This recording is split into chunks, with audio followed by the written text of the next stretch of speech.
Thanks for staying with us. Now, while the tensions between the Democratic Alliance and the ANC continue, the ANC's National Working Committee is set to meet this afternoon, and it's the first time that the NWC meets since the DA gave the president the ultimatum to fire some cabinet ministers and announced it will not participate in the national dialogue.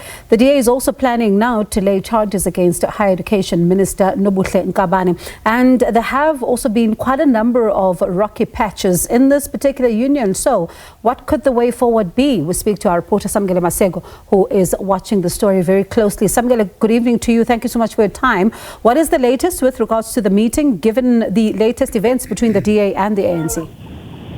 A very good evening to you, Bongiwe. What we can say is that the ANC's National Executive Committee is meeting to deliberate on matters pertaining to the relationship of the ANC and the Democratic Alliance in government. There are issues pertaining mainly to the deployment of some specific corrupt ministers of the ANC, as per the words of the Democratic Alliance. Those engagements are still ongoing. We do know that the ANC has said that they will not be given or bullied by the Democratic Alliance. If the DA wants to put ultimatums to the ANC, it will not succeed.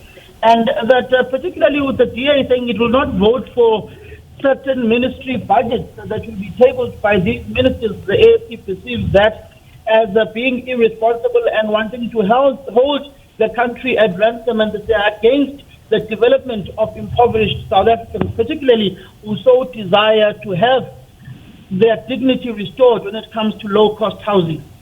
And Samkele, do we know then when can we get a sense of, what the meeting decided? When does it end?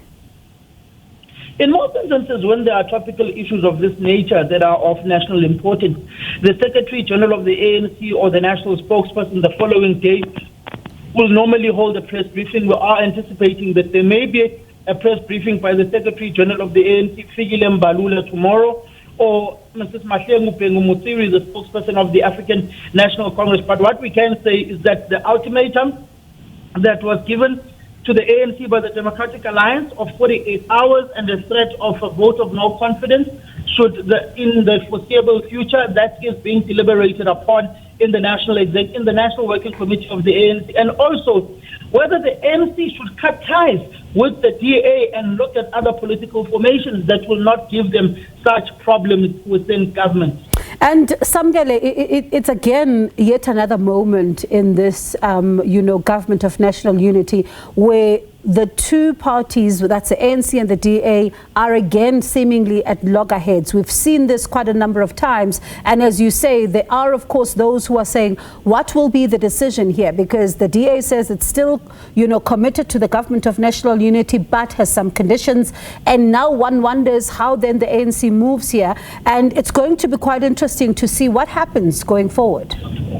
It's going to be really interesting, particularly noting that there is a faction within the ANC's National Executive Committee that is saying that they should cut ties with the Democratic Alliance.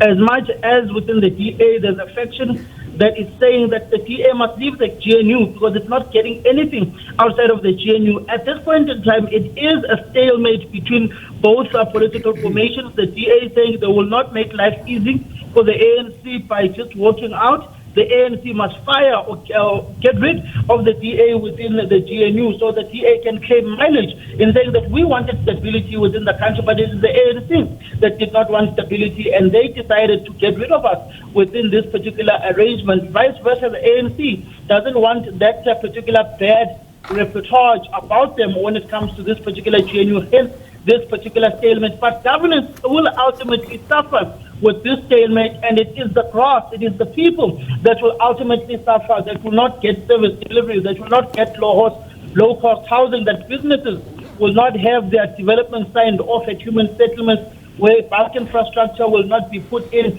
because of budgets not being passed in Parliament. And especially because now you have a Democratic Alliance that's saying that while she is tabling her budget vote in the National Council of Provinces, they'll be laying charges against the Minister of Higher Education, Nobuhle Nkabane. Yes, they are saying they'll be laying charges against Dr. Nobuhle Nkabane, the Minister of Higher Education, because of the specific lies she told, or alleged lies she told, when it comes to that expert or independent panel on the board chairpersons or members of the various theatres within the Department of Higher Education and Training. You saw that particular embarrassing note that was written by Advocate Terry Mutau saying that he was never consulted, he never agreed, he never attended a single meeting of these perceived interviews of these new board members of these particular theatres. So that is in going to the court by the Democratic Alliance because of how Nobuhle Nkabane has managed, or badly managed, her Department of Higher Education and Training. You've seen a number of articles saying that the standard was high of the people who've been in the Department of Higher Education and Training, and she has just simply dropped the ball. She has also lost the confidence of senior executives or senior members of the ANC's national officials, whom have literally also given up on her. Sure, Samkele, as you tell us, of course, lots of developments here. We'll continue to watch the story. It has been one, especially around the higher education minister, one that has been developing for some time now, and one wonders what will the decision be here. That was SABC News reporter Samkele Maseko.